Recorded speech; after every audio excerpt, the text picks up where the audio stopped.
গত 3 দিন ধরে যে স্থানীয় সতর্কের সংকেত ছিল 3 নম্বর কক্সবাজার সমুদ্র বন্দরে, সেটাকে কিন্তু এখন নামিয়ে ফেলা হয়েছে। কক্সবাজারের পরিস্থিতি স্বাভাবিক রয়েছে এবং সাগর এখনও মোটামুটি উত্তাল বললে চলে। তবে কক্সবাজার এবং মহেশখালী যে নৌ রুট আছে সেটি সেটি চালু রাখা হয়েছে।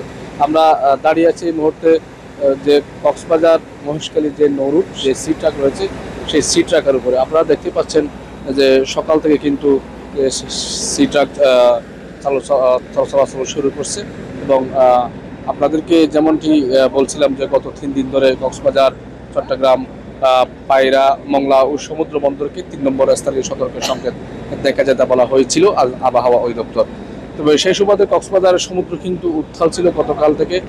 এবং কক্সবাজার বঙ্গোপসাগরে যেটি লঘুচাপ সৃষ্টি হয়েছিল, সেই লঘুচাপের প্রভাবটা কিন্তু নিম্নচাপে পরিণত হয়েছিল। সেই নিম্নচাপের প্রভাবে কক্সবাজার যে উপকূলীয় এলাকা ছিল সেখানে তাণ্ডব বিলাপ চালিয়েছে, সেই দৃশ্য আমরা দেখতে পেয়েছি। যেমন কক্সবাজারের যে উপকূলীয় এলাকা সেন্ট মার্টিন, মহেশখালী, কুতুবদিয়া, সেই 3টি উপজেলাতে নিম্নচাপের প্রভাব কিন্তু প্রচুর পরিমাণ ক্ষতিগ্রস্ত হয়েছে। এবং পাশাপাশি সেখানকার বেড়িবাঁধের পাশাপাশি যারা অবস্থান করছিল তাদের কিন্তু ব্যাপক ক্ষয়ক্ষতি হয়েছে, ওইরকম আমরা খবর পেয়েছি। বিশেষ করে সেন্ট মার্টিনের যে খাদ্য সংকট ছিল এবং সেখানকার প্রায় 5টি মতো বোট বিধ্বস্ত হয়েছিল, সেরকম খবর আমরা পেয়েছিলাম। আর এদিকে মহেশখালীতে অতিরিক্ত জোয়ারের পানিতে কুতুবজুমের একজনের মৃত্যু হয়েছিল। এবং মাথারবাড়ি যে ইউনিয়ন ছিল, সেই মাথারবাড়িতে বেড়িবাঁধের পাশে অতিরিক্ত জোয়ার এবং অমাবস্যার জোয়ারের পানিতে বেশিরভাগ ক্ষতিগ্রস্ত হয়েছে সেখানকার এলাকার মানুষ।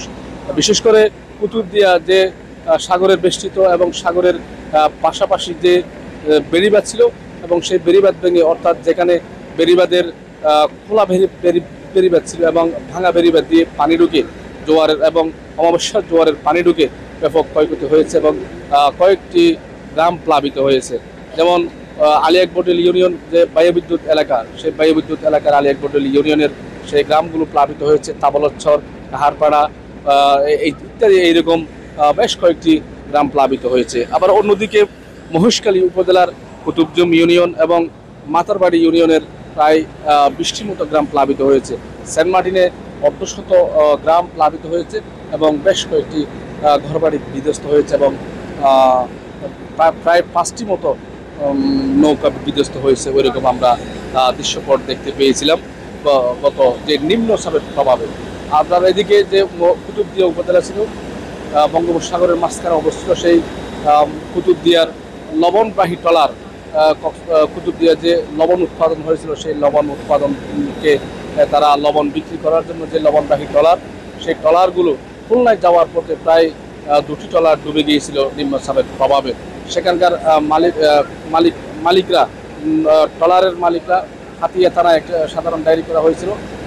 সেই হাতিয়া থানায় আমরা ওসির সাথে কথা বলেছি, তিনি আমাদেরকে জানিয়েছেন পরিস্থিতি স্বাভাবিক হলে অভিযান চালাবে। অর্থাৎ গতকাল পরিস্থিতি স্বাভাবিক হওয়ার আগেই সেই ট্রলার ডুবে যাওয়া মাঝি মোল্লা সহ প্রায় 5 জন মতো মাঝি মোল্লাকে উদ্ধার করা হয়েছে এবং তাদেরকে হাতিয়া স্বাস্থ্য কমপ্লেক্সে ভর্তি করা হয়েছে, ওইরকম আমরা খবর পেয়েছি। এদিকে আমরা কক্সবাজার জেলা প্রশাসকের সাথে কথা বলেছি, তিনি আমাদেরকে যেটি জানিয়েছেন যে দুর্যোগ ব্যবস্থাপনা কমিটি, সেখানকে তারা দুর্যোগ ব্যবস্থাপনা কমিটির বৈঠক হওয়ার পর কক্সবাজারের যে উপকূলীয় এলাকাগুলো রয়েছে, সেই উপকূলীয় এলাকাতে যেখানে বেড়িবাঁধের পাশাপাশি যারা বসবাস করছিল এবং আশ্রয় কেন্দ্রে যারা অবস্থান করছিল, তাদেরকে তারা খাদ্য পণ্য পৌঁছে দেওয়া হয়েছে বলে আমরা জানতে পেরেছি। কক্সবাজার যে মহেশখালী নৌ রুট ছিল, সেই সি ট্রাকের মাধ্যমে আমরা এই মুহূর্তে দাঁড়িয়ে আছি, সি ট্রাকের উপরে মানুষ কিন্তু যাতায়াত করছে এবং পরিস্থিতি কিন্তু স্বাভাবিক রয়েছে। এই ছিল কক্সবাজারের সর্বশেষ পরিস্থিতি। কক্সবাজার থেকে মোহাম্মদ মিজানুর রহমান, বাংলাদেশ প্রতিদিন।